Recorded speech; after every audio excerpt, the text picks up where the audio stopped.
Amateur Traveler is in its 20th year now, but can you imagine if I had people on the show who had never been to the destination, but had just read about it or seen a movie about it? That wouldn't make any sense at all, and you wouldn't listen. We all know how important it is to receive advice from people who know a destination to get the most authentic local experience. And a great option for experiencing this is Explore Worldwide and their authentic small group adventures, led by local tour leaders, perfect for solo travelers who want to meet like minded people with a desire for adventure. I'm often an independent traveler, but two of my last three trips were with small group tours because they organize everything and it's a lot easier. If you want to recreate the tour I did to Malta, they have a Malta and Gozo Discovery Tour. I'm intrigued by one of their tours called A Taste of Sicily. The company again is Explore Worldwide, and visit exploreworldwide.com to learn more. And thanks to Explore Worldwide for sponsoring this episode of Amateur Traveler. The nights are long, the days are short, and the weather is chilly to downright cold, depending on where you are. It's a good time to slip into a Quince iconic Mongolian cashmere sweaters, which start at only $50. You can treat yourself to everyday luxury at an affordable price with Quince. If you really want to dive into luxury, you can check out their leather handbags, washable silk shirts, and European linen sheet sets. Whatever you're looking for at Quince, all the prices are 50 to 80% less than similar brands, and they do that by partnering directly with top factories and cutting out the middleman. They only work with factories that use safe, ethical, and responsible manufacturing processes. And of course, they use premium fabrics and finishes for that luxury feel in every piece. But you've already heard me rave about my Quince travel pants. Treat yourself this winter without the luxury price tag. Go to quince.com/traveler for 365-day returns plus free shipping on your order. That's QUINCE.com/traveler to get free shipping and 365-day returns. Quince.com/traveler. And thanks to Quince for sponsoring this episode of Amateur Traveler. Got my bags packed, I'm on a roll. I'm heading out there and I'm ready to go. I'm looking real good in my passport photo. Oh, no. Amateur Traveler, episode 622. Today, the Amateur Traveler talks about the Mission District, the ferry building, cable cars, Alcatraz, fortune cookies, the Golden Gate Bridge, Chinatown, Pier 39. Could we be talking about any other place except San Francisco, the city by the bay? This is Chris Christensen from Amateur Traveler, so let's start talking about San Francisco. I'd like to welcome to the show Kimberley Levato and Jill Robinson, who are come to talk to us about San Francisco. They are travel writers, friends of mine, and also recently the authors of 100 Things to Do in San Francisco Before You Die, parenthetically, which we hope is not soon. Kimberley and Jill, welcome to the show. Thanks for having us. And I should say that Jill has been on the show twice before, if I'm remembering correctly, talking about both New Orleans and then another San Francisco Bay Area destination, which is Napa and Sonoma wine country. But we have not done a show on San Francisco in a surprisingly long period of time, considering that I live an hour south here. So I was very pleased when you guys pitched me a show, especially because I know the quality of your work. Why should someone go to San Francisco? I respond with, why wouldn't you want to come to San Francisco? And as a matter of fact, as we're talking today, I'm sitting in France, actually, and I was chatting with someone today. And when people ask me where I'm from, I never say the United States or California. I always say San Francisco because the response is always the same. These big eyes, this big smile, and they say, "Oh, I love San Francisco, and I really want to go there." And today someone did that to me and they said, "Oh, I've traveled all over the United States on my honeymoon, but San Francisco is different." And I think that's what it is for me too. I grew up in Los Angeles, but San Francisco, it has everything a big metropolis, sprawling city has, but it's in this compact city surrounded by water. And for me, it's a little bit like New Orleans, I guess. Jill would probably answer. It's unlike any other city. Kimberly said it very well, and I run into those same responses when I travel. And I think for me, I grew up in the Bay Area, and San Francisco for me as a kid was always that magical city. And that might be true for many people who grew up near cities where the big city is the thing that makes you excited. But I was absolutely convinced as a young kid that Sesame Street was hidden somewhere in San Francisco. And all I had to do was turn the right corner and just magically come across it. But everything in the city to me at the time, and even to me now as an adult, still retains that magical quality and that American essence, but beyond that, something that's a little bit more, almost like Kimberly said, similar to New Orleans, the least American of American cities. Well, in San Francisco, I don't think the one thing that's different is San Francisco is a very American city. It's different from New Orleans that way, but it is definitely has a very unique character. It is the second densest city in the U.S. also. You talked about it being compact. A very walkable city, not a particularly great drivable city, and a place where I love to visit, although honestly I wouldn't live there, and mostly because of the driving. But what kind of things do you recommend for a trip to San Francisco? It's funny because I think Jill might agree as well. We travel all over the world, as do you, Chris, and you spend a lot of time probably researching what to do in places that you visit, depending on what your assignment is or whether you're on holiday. But I find that I haven't done a lot of that in my own backyard. And so one of the things I loved about writing this book is in researching it, I thought, wow, I've never done that. And I think people need to realize that there's a ton to do and you can travel in your own backyard. And San Francisco is one of those great places. So really, depending on what you're interested in, there's a lot to do. I mean, if you're a very active traveler, there are so many things you can do that you can still be a tourist and keep physically fit if you want to. If you want to spend your day on the water, I mean, San Francisco is surrounded by water. So food obviously is a very popular pastime in San Francisco for locals and visitors. And one could spend a whole weekend just stuffing their face and drinking in the city. What did you not know about until you were researching the book? There are a couple of things that were very surprising beyond just the detail about almost everything that we've talked about in the book, because I think as a local, you have this memory of places and you think, oh yeah, there's something interesting about this place. It's historic for this reason. But when you look into it more, you get all the major background. You kind of gloss over certain things. Oh, yeah. But there are a couple of things I discovered that I didn't know about. One thing Kimberly taught me is that there are in Chinatown, at this particular place, you can get egg tarts that I have only had in Hong Kong and Singapore. And so you'd think, oh, well, sure, Chinatown, particular food, but I didn't even know an egg tart was a Chinese piece of cuisine. Like I didn't think it was a thing until I went to China. And so I didn't know that we could have that here. I was kind of stuck in, I guess, the local mentality of I can go to Chinatown to get great Chinese food and to get tea and to get all sorts of things that I can, cheap t-shirts, souvenirs.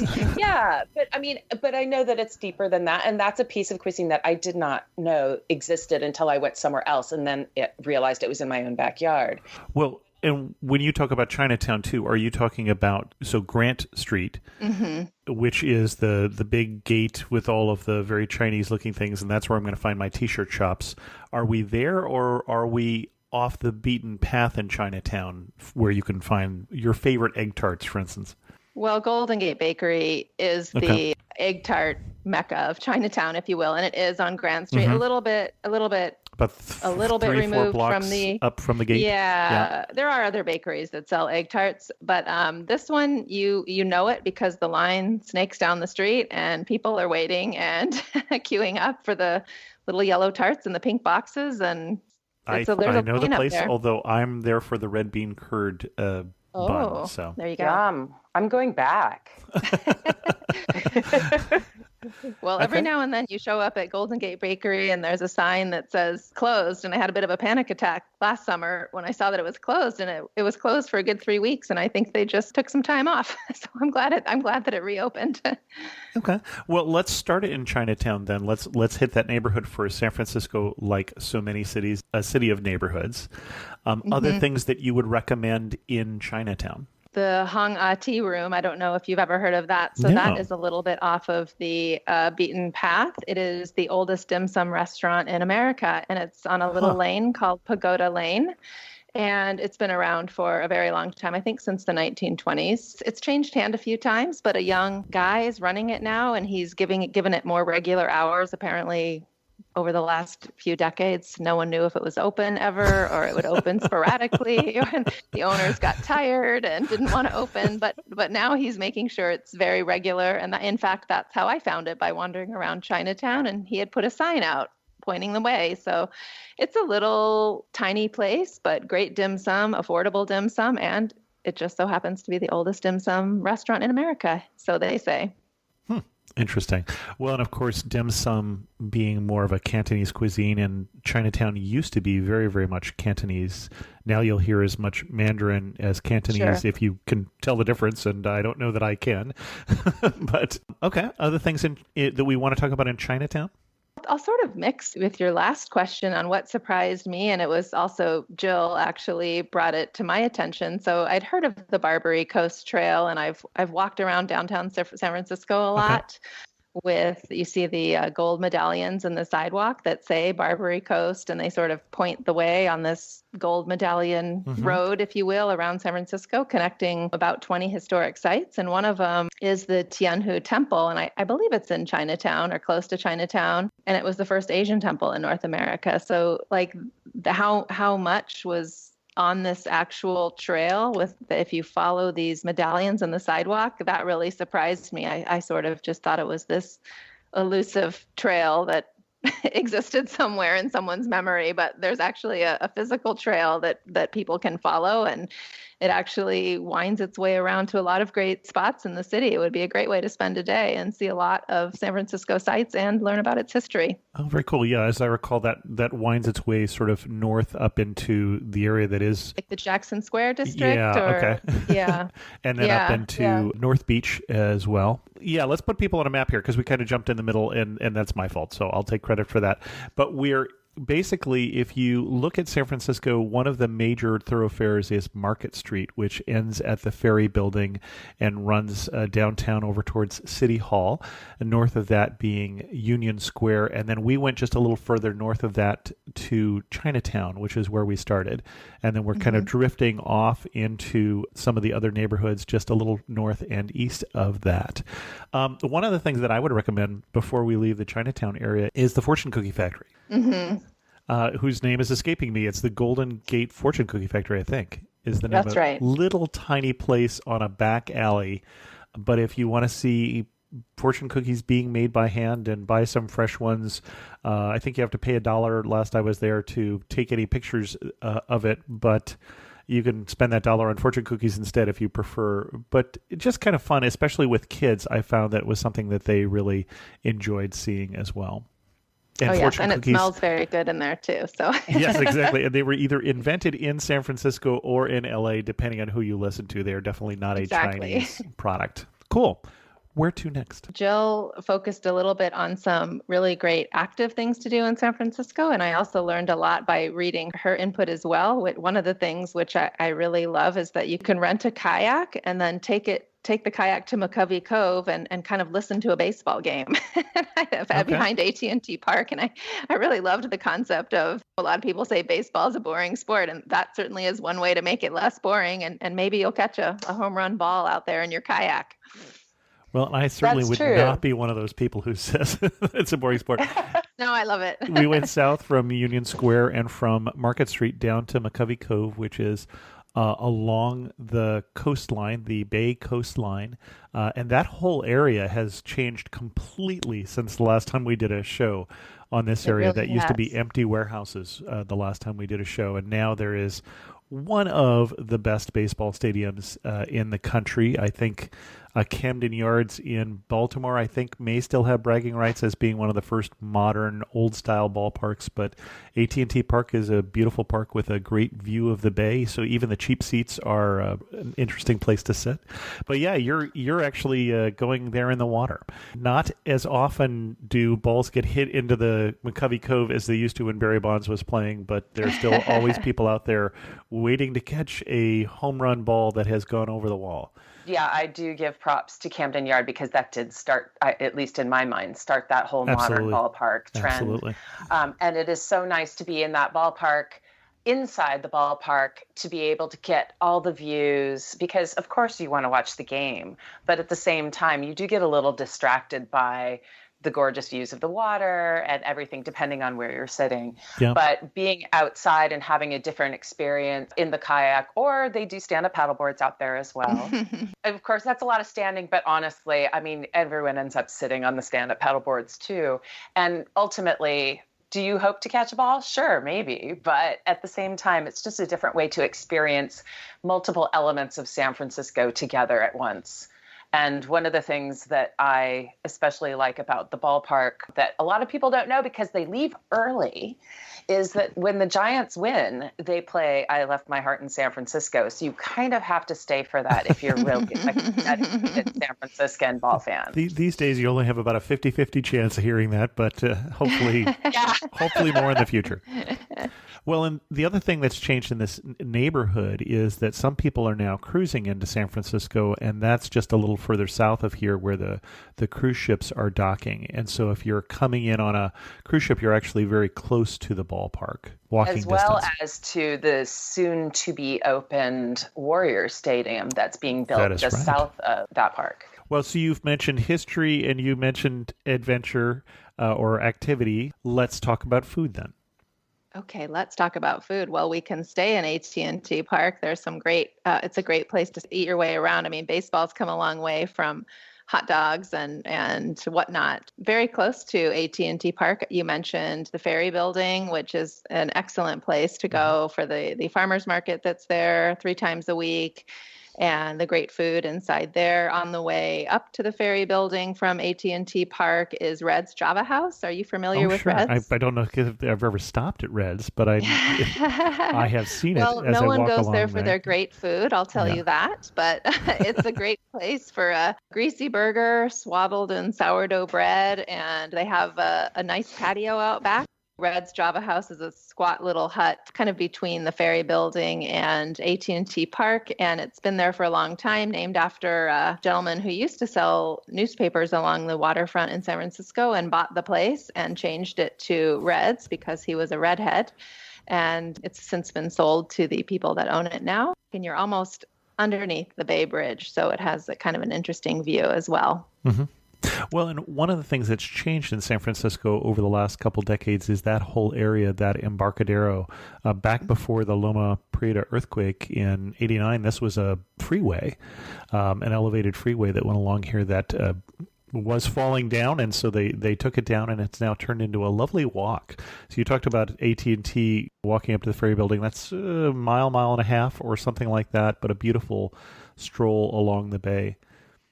It's a really beautiful stroll. And in fact, when the Embarcadero Freeway was there, I mean, the waterfront was essentially cut off from the city. And when it came down and they redeveloped the Embarcadero, I mean, it is a beautiful walk from AT&T Park all the way up to Ghirardelli Square and Fort Mason if you want. And all the way to the Golden Gate Bridge, you could technically do it. But certainly along that waterfront to Pier, where a lot of tourists go to Pier 39 and Fisherman's Wharf, it's a beautiful walk, and there are a lot of places to stop along the way, including the Exploratorium Hands-On Science Museum, which moved there in the last few years, and Pier 39, of course, is very popular for tourists, the Ferry Building, and tons of restaurants have popped up along the waterfront. I mean, you could also spend an entire day just doing that walk. Well, and Pier 39 and Fisherman's Wharf, you mentioned them. As a local, I have spent some time poo-pooing Fisherman's Wharf and things like the Wax Museum and Ripley's Believe It or Not and things like that. Your opinion about what people should do in that area? when I go to Fisherman's Wharf or anywhere right around there, it's mostly for food. We have Dungeness crab during the season, which is not, it's not We were in the height recording of this in summer, I will August. tell you. Yeah. Yes. Okay. Come November, go there for food. As well as those popular sourdough bread bowls holding clam chowder. And so realistically for me, I want to see the fishmongers. I want to see the action of what makes it Fisherman's Wharf, or what made that area become that way. But also I think some of those, as locals, oftentimes we have gone to a particular place that's very popular for tourists, and then maybe 20 years later, we're still saying, oh yeah, that place. But I think that in a way, we owe it to ourselves to revisit places periodically, because they do change, and it kind of allows us to remember certain things that we did like about that, as well as things that maybe are the reason that we don't go all the time and we have our own tried and true places. But because over time we tend to go to some of the same places all the time, it's nice to mix it up.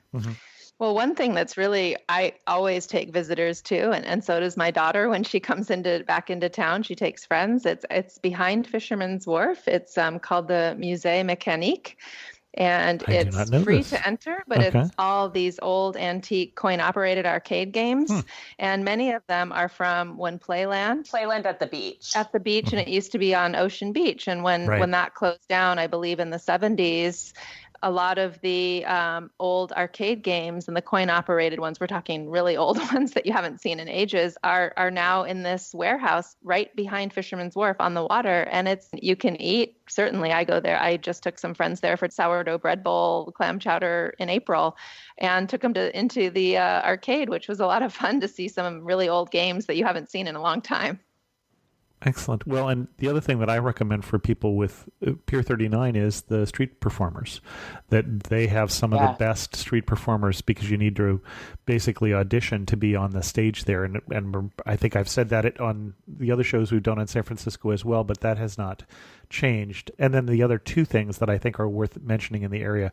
One is the Hyde Street Pier and some of the historic ships that are up there, including a World War II submarine, the Pompanito, that you can go on, which I think is very interesting. And then, of course, this is where we would catch a ferry out to Alcatraz, which is definitely a place worth seeing. But you better book your ticket ahead of time. Yes. Sometimes months ahead of time. Yes, I have my in-laws coming to visit me for 12 days in September, and I keep telling them, have you booked your ticket to Alcatraz yet? And they have not, and I'm getting a little worried. So especially for September and October, which are such popular months in San Francisco.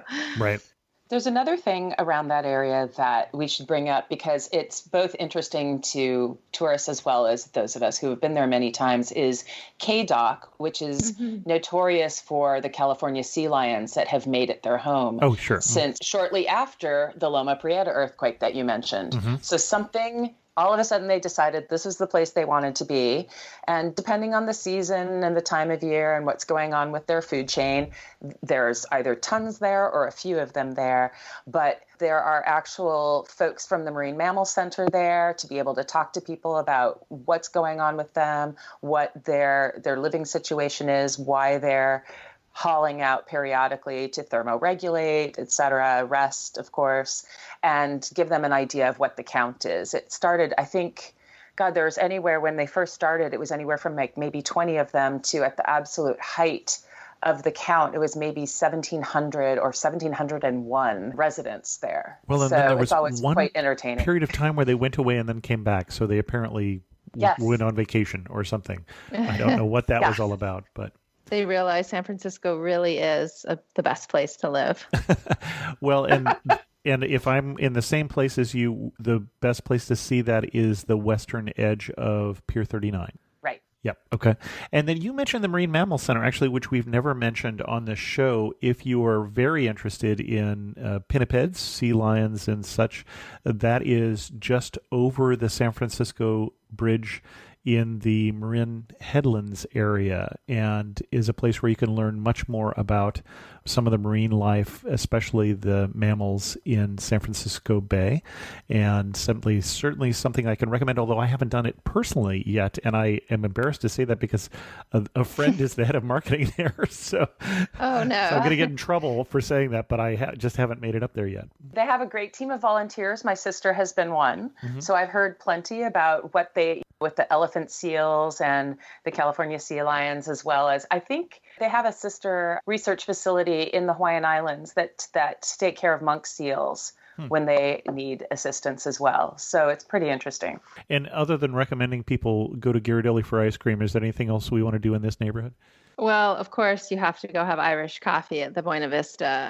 No. Jill and I did a lot of book research at that place. So Book research, that's what we call it now. Our bio photo there, but it just the lighting was a little bad, so we were disappointed that our book jacket does not have a photo of us holding Irish coffee. And the significance of that place for Irish coffee is?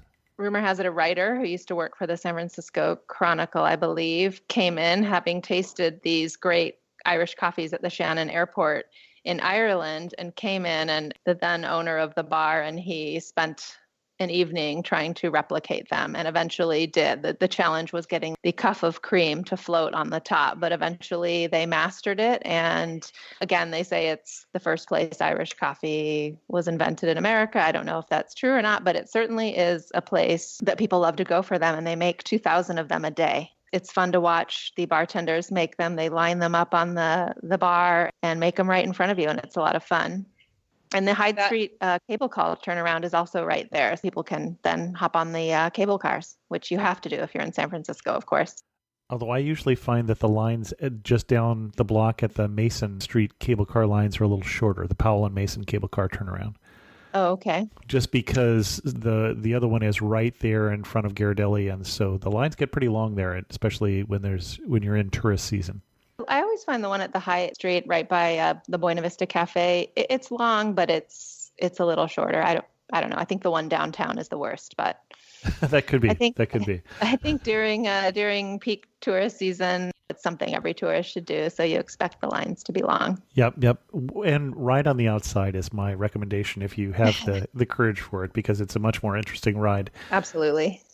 The one thing I want to say that has changed since we've done a show previously is right near here, we're also near Fort Mason, and that has completely changed because it is now become part of the National Recreation Area. And there are things like one of the most beautiful hostels that I've ever seen is right there at the end of Fort Mason, just easy walking distance from Ghirardelli Square and Fisherman's Wharf. So if you are hosteling it, I certainly would recommend that structure there really close by. I used to live in that neighborhood in the marina, so I've seen the sign, and I always think, wow, what a beautiful place for a hostel in Fort Mason with those amazing views, and you're so close to Ghirardelli Square and Fisherman's Wharf, and it's a great location. Yeah, I think that it's a hostel, but in terms of views, I think you have a view that it rivals a lot of luxury hotels I've been to. So for a lot less money. For a lot less money, exactly. Another spot around there, you had mentioned briefly, Chris, the Hyde Street Pier. That's part of the San Francisco Maritime National Historical Park.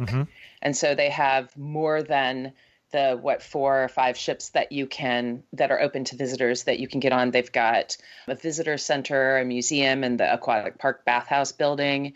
And then they also have the largest maritime history west of the Mississippi. Oh, okay. I didn't know it was the largest. Okay. Interesting.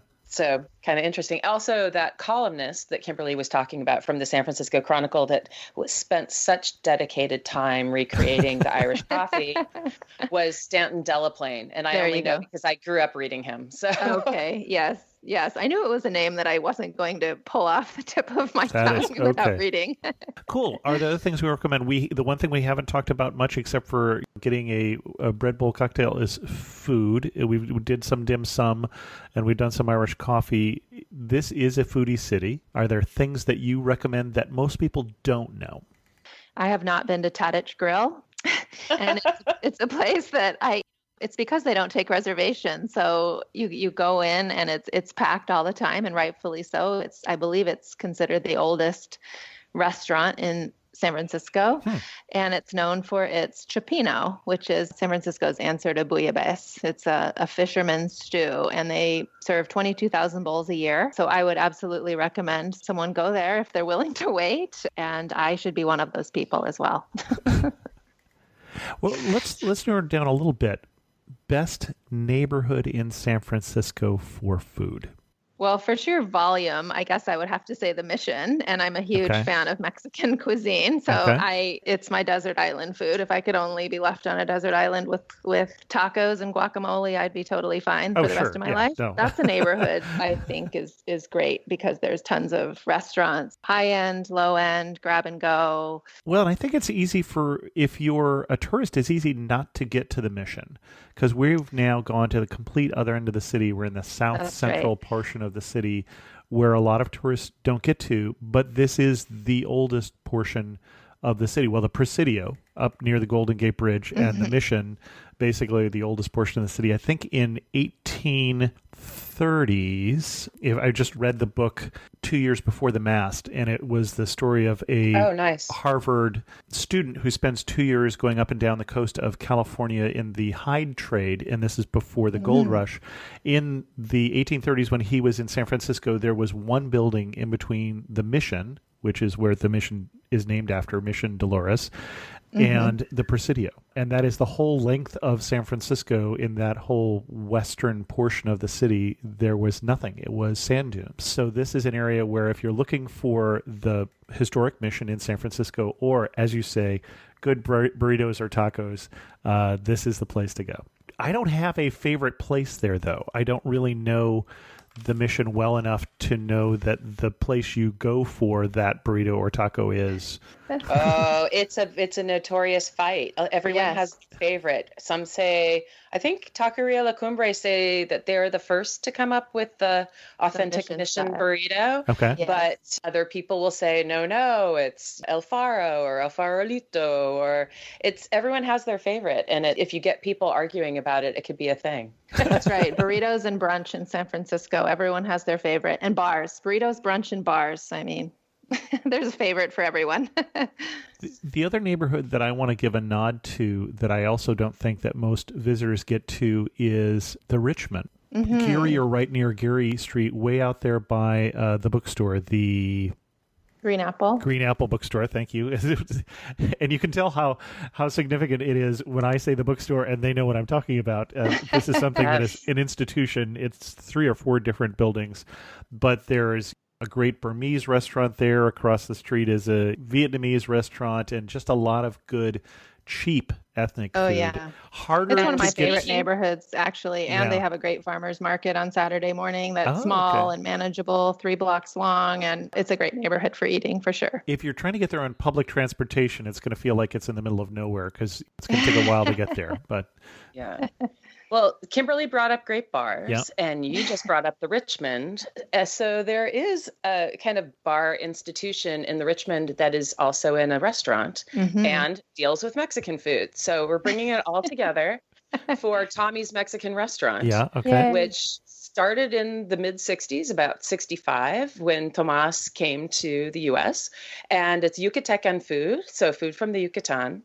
But what it is especially known for in most recent years is their margaritas and their tequila education program. So Chris, I would have to go to tequila somewhere during this. You are who introduced me to that bar, so I have been. The great thing about it is that when tequila in the U.S. was still thought of as that thing you shoot multiple times to get drunk, Julio Bermejo, who's one of Tomas's sons, taught a lot of people about how it's a denomination of origin spirit, taught about the way that it's made, how it's aged, how this particular product tastes different from that particular product. And so there are many ambassadors of tequila around the world who have learned from this particular bar. And it's in a pretty nondescript stretch of Geary Street out there. So it's kind of cool that all of Geary Street out there is pretty nondescript.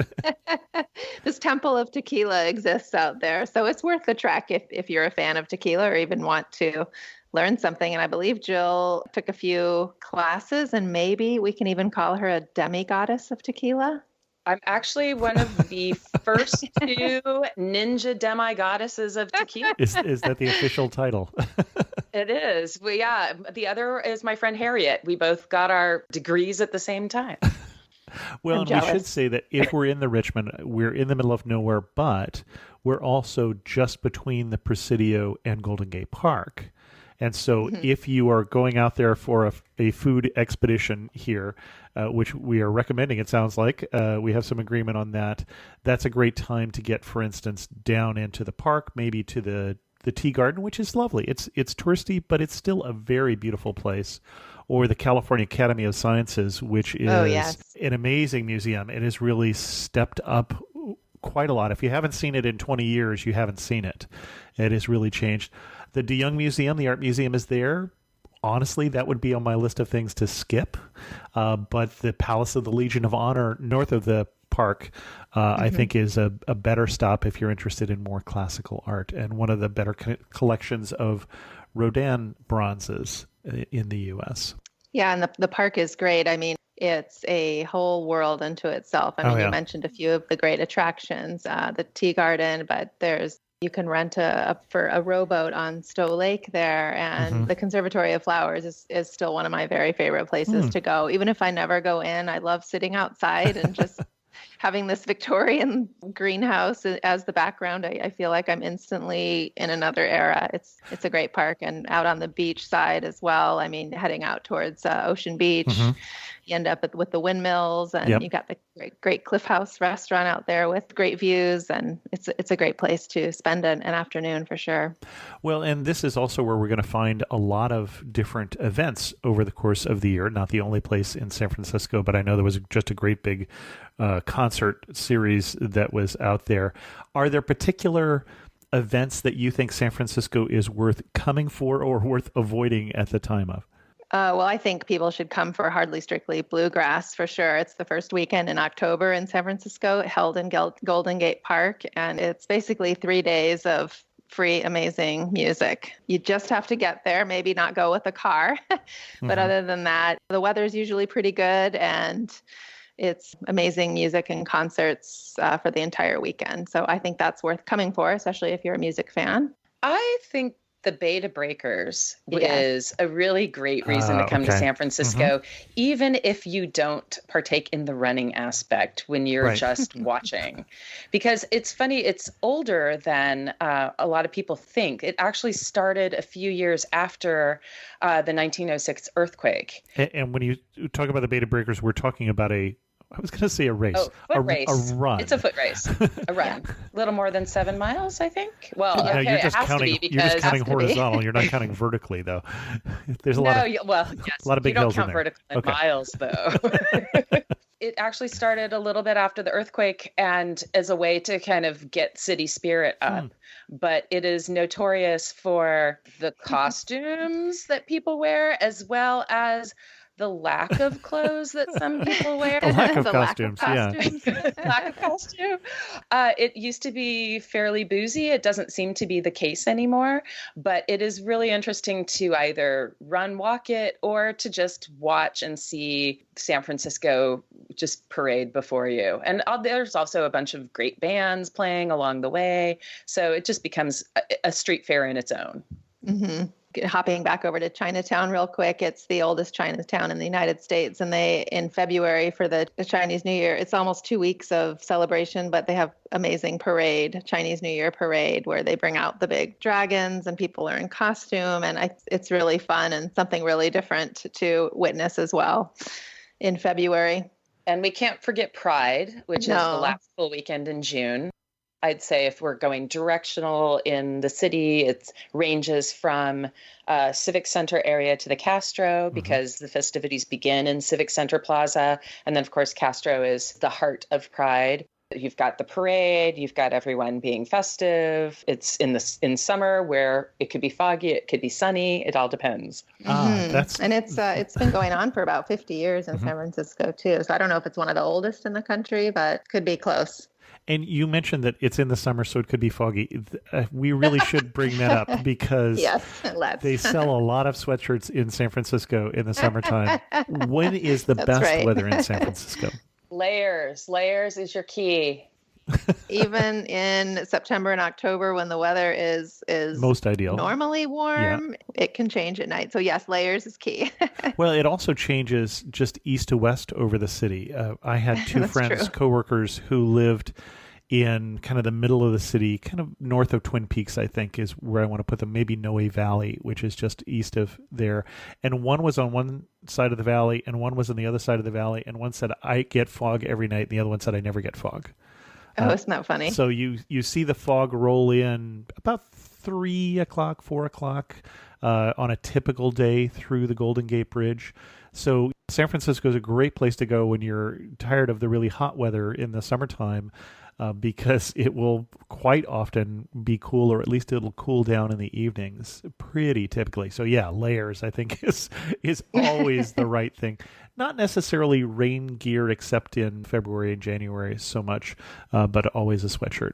And one thing about San Francisco is that our fog has a name. Yes. His name is Carl with a K, and he actually is on social media, and he will explain. He's very witty. Yes, he'll explain his reasons for presence and absence at times. Yes, I follow Carl the Fog, and he's very witty. Excellent. As we start to think about winding this down, what are we going to get in trouble for not mentioning? There's so many things we're not mentioning. Everything. Yes, that's the challenge with writing a book like this. Obviously, coming up with only 100, and we cheated a little bit, stuffing a few extra addresses where we could here and there, but this book is a teaser for people to come and take a deeper dive into the city. So we really tried to cover it culturally, historically, geographically, and try to touch on, look, if you're coming to San Francisco one time, here's what we think you might enjoy as locals and as travelers. But yeah, someone's going to write in or call in and tell us we should have included something. And to them, I say, I'm sorry. I'll put it in book number 2. So let's do that a little topically then. Your favorite historic thing in San Francisco, or the thing that you learned while doing the book? The thing that I love in terms of history in San Francisco is the thing that most people pass every day and don't even know what it is. And it's on the corner of Market, Geary, and Kearny Streets. It's a cast iron sculpture that is the city's oldest surviving monument. It's called Lotta's Fountain. It is no longer a fountain, but it was put there. It was essentially made in Philadelphia, shipped to San Francisco around Cape Horn, and reassembled and presented in 1875 by Lotta Crabtree, who is like a famous entertainer of her day. Mm-hmm. The reason why it's significant is that after the 1906 earthquake, the fountain was one of the few remaining structures downtown, and it became a meeting point for many people trying to reassemble their families. And so now, I don't say every year since, but in years since, including today, when we no longer have 1906 earthquake survivors, they have a ceremony there every April 18th at 5:12 a.m., which is the moment of the main shock. And so that's how a lot of San Franciscans remember, or not remember because we're not around anymore, but or they aren't, but kind of honor remembrance ceremonies for the earthquake at Lotta's Fountain. Interesting. Yeah, Lotta's Fountain was probably one of my biggest surprise too. I learned about that from Jill when she submitted her part of the book, and I thought that was fascinating as well. Well, there used to be a podcast, which I don't think you're going to be able to find anymore, called the Sparkle Tech podcast that was all about San Francisco history. In fact, one of the previous episodes we did was with the person who did that podcast, and I learned a lot of San Francisco history through that. I wish I could recommend it, but I don't think you're going to find it anymore. I think it's been stopped now for 8-10 years or something like that. Oh, too bad. But 2 tidbits that I learned from that. One is that people aren't buried in San Francisco. They moved all the cemeteries away. And so, or at least they're not legally buried in San Francisco. So you won't find cemeteries in San Francisco, which is other than in the Presidio. They're still the Presidio. Other than the Presidio, yep. And that's technically federal land, right? So exactly. They count that separately. And then the other thing is, if you're in Union Square, there is a statue, the Statue of Winged Victory, and this is Union as in just after the Civil War. Do you know who was the model for that statue? No. Oh, it's a good trivia question. This is I don't know. Alma Spreckels. And Alma Spreckles is also the person who built the Palace of the Legion of Honor as a museum. She was the inheritor of the Spreckles sugar fortune. And rumor has it, her husband may actually be buried on the grounds of the Palace of Legion of Honor, even though it's illegal to tie those two things together. But yeah, she had one of the homes up on Nob Hill, which we didn't mention, which is where all the big mansions were. Culturally, one cultural spot that you love or have recently fallen in love with San Francisco. There are a number we have not mentioned. We haven't mentioned the opera. We haven't mentioned MoMA, the Museum of Modern Art. We haven't mentioned the Comic Art Museum. There's just a number of things. Do you have a favorite? I mean, I'm definitely partial to our city's museums. I mean, you mentioned the California Academy of Sciences, which I think is just a phenomenal museum. Museum of Modern Art is spectacular, especially with its new recent, I think it opened 2 years ago, reopened 2 years ago after a 4-year closure. And that one's easy to get to if you are downtown, as most people will be. If you're at a Moscone Center for a conference, it's a block away or something like that, just south of Market Street. So no excuse for not getting there if that's something you're interested in. You mentioned the Legion of Honor, which is not only a beautiful art collection, but it's a beautiful building and with an amazing view as well. I have a personal favorite because I used to work at the San Francisco Symphony. So I would say the combined ballet, opera, and symphony. And I think, was it the UN Charter was signed at the War Memorial? Yeah, I believe so. So it has a little historic significance in those areas, as well as I think the first time the Nutcracker Ballet was performed complete in the U.S.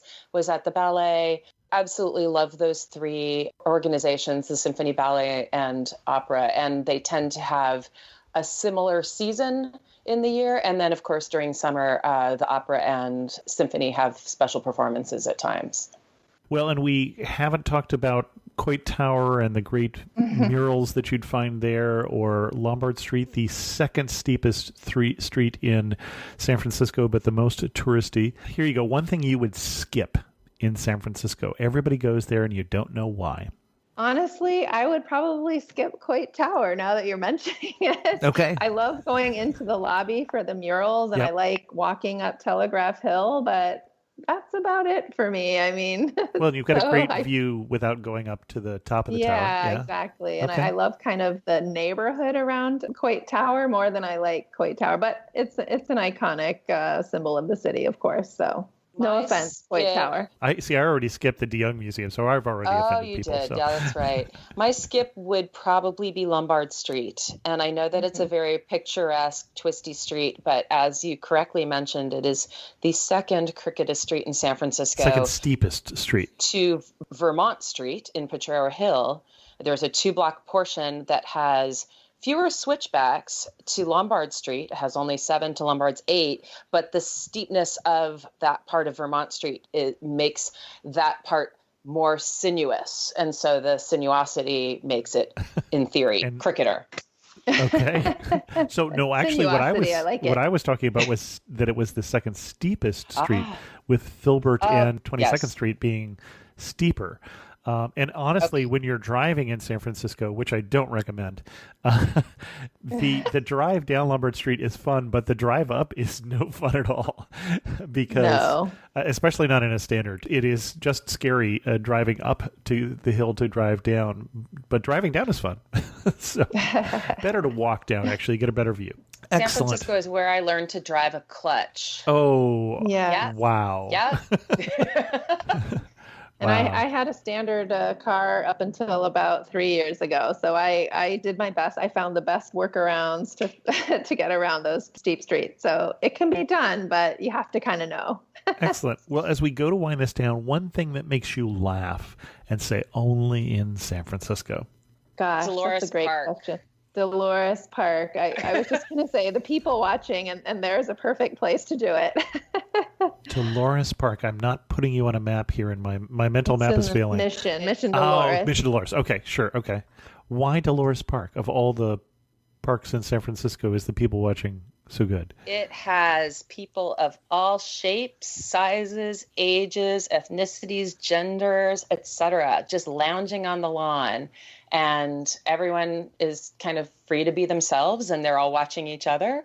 And it's one of those spots that tends to be a little bit more sunny. So we're talking about kind of between the Mission and the Castro, or at the edges of both. And so the fog doesn't always reach it as early as it does the more western parts of the city. They've got dog play zones, tennis courts, all that kind of stuff for like typical park activity. But realistically, it's just lounging on the lawn and watching everyone. And for me, I'd have to Excellent. say, and this comes to mind because I just did it recently for the first time in a really long time, and I took out of town guests to Beach Blanket Babylon. I have never been.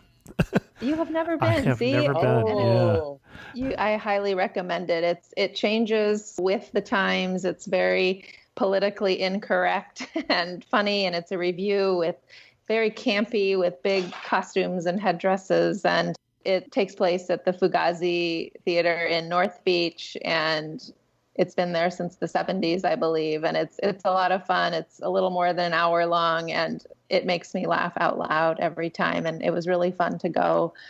I went about 3 months ago with some out-of-town visitors and thought, I should come here more often. Well, isn't it now on Beach Blanket Yes, Babylon Beach Boulevard? Blanket Babylon Boulevard, I think AKA Green Street, but they Right, call right. that stretch Beach Blanket Babylon Boulevard. It is Yes, such an institution that an they institution, truly. have renamed the street here. Excellent. If you were to move back to San Francisco, the neighborhood you would want to be able to afford a house. And I say be able to afford because Yeah. I love being near the water, so I don't think I'd move back to the marina. I feel like I'm aging out of the marina. But yeah, I love San Francisco. I would love to try out by the beach. I love the beach, and even though it gets foggy out there in the sunset, I kind of like it out there. It's a little quieter part of the city, and love being able to walk along Ocean Beach. let's see. I have lived in both the Castro and Presidio Heights. And as much as I love the ocean and the beach, if I were to move to the city, back to the city, I would probably go back to the Castro. It's absolutely some of my favorite memories of living in the city. for me, I think it would probably be Fillmore District or something like that, which just lovely little quaint. I don't know if that's the right term or realistically down by the ballpark, but Yes. that would be for other reasons there. That's when I get rich and famous, which is never going to happen. But You never know. and if you had to summarize San Francisco in 3 words, how would you summarize San Francisco as our last question? Oh, I got it. Left my heart. That's what I'm going to say. Excellent. Very nice. I can't top that. So can we just leave it at left my heart? Absolutely. Our guests again have been Kimberley. How about don't call it Frisco? Don't call it Frisco. Gosh, yes. Please no. Our guests again have been Kimberley Levato and Jill Robinson. The book, again, that they just finished writing is 100 Things to Do in San Francisco Before You Die. Now, Kimberley and Jill, do you have another article on San Francisco that we should point people to that you are particularly pleased with? Well, recently, I think it came out in January, I wrote 2 articles on San Francisco for Preferred Travel magazine. And one of them was a profile on Joanne Weir. She's also mentioned in our book because she gives cooking classes for people who come to San Francisco. And she's quite well known on PBS as a cooking instructor, and she lives in San Francisco. So I wrote a profile on her. And I did sort of a San Francisco My Way type profile on 5 people in San Francisco. And those are both were in the January issue of Preferred Travel magazine, which is found in preferred hotels around the world. So probably hard to find now, but I think it's still online. My article has not yet seen the light of day, but it probably will by the time this airs. But I wrote an article on the stairways of San Francisco for AARP. Oh, interesting. Okay. Yes, and we mentioned the stairways in our book. There are a lot of great tiled stairways, so it's great. Well, and we did sort of alluded to the fact that San Francisco is built on a number of hills. So sometimes instead of streets and alleys, you literally find stairs and because streets at some point just stop working. Right. There's Excellent. actually like the Vulcan steps near the Castro. There's nearly all the houses are accessible only by foot. So Yeah. Interesting. Well, thanks again for coming on Amateur Traveler and sharing with us your obvious love for San Francisco. Thank you for having thank you, us, Chris. Thanks a lot. In news of the community, I heard from Steve, who had some comments for the show we did recently on Western Australia. One comment on this interview: I travel to Exmouth regularly for work. Contrary to what was said in the interview, there is definitely a high season and low season. Australian winter is high season, and Exmouth is very pleasant at this time. In the high season, accommodation may be in short supply, and the town population will double. Low season is unpleasant, and there is not a tourist in sight. Temperatures can sit in the mid 40 degrees Celsius range. And for those who are Fahrenheit thinkers, that is over 100 degrees, range for weeks at a time. Tour operators close for the summer. Restaurants operate on summer timetables, some only opening every other day. Qantas cuts back flights, etc. Only a masochist would travel to Exmouth in the summer. Also note that late summer is hurricane season, and Exmouth does experience hurricanes called cyclones in Australia. And in the Indian Ocean, we should say. Exmouth has been hit by quite a few severe storms, including Vance, March of '99, which was one of the most powerful storms ever to hit mainland Australia. So factor in this risk when making plans. Finally, most tourists fly into Learmonth, 50 kilometers from Exmouth, not Newman. I hope that helps. Steve. Thanks so much, Steve. We always appreciate when we get some local color when we have a guest who is from out of town. With that, we're going to end this episode of Amateur Traveler. If you have any questions, send an email to host@amateurtraveler.com, or if you're interested in sponsoring the show, same email address. You can leave a comment on this episode at amateurtraveler.com, and thanks so much for listening.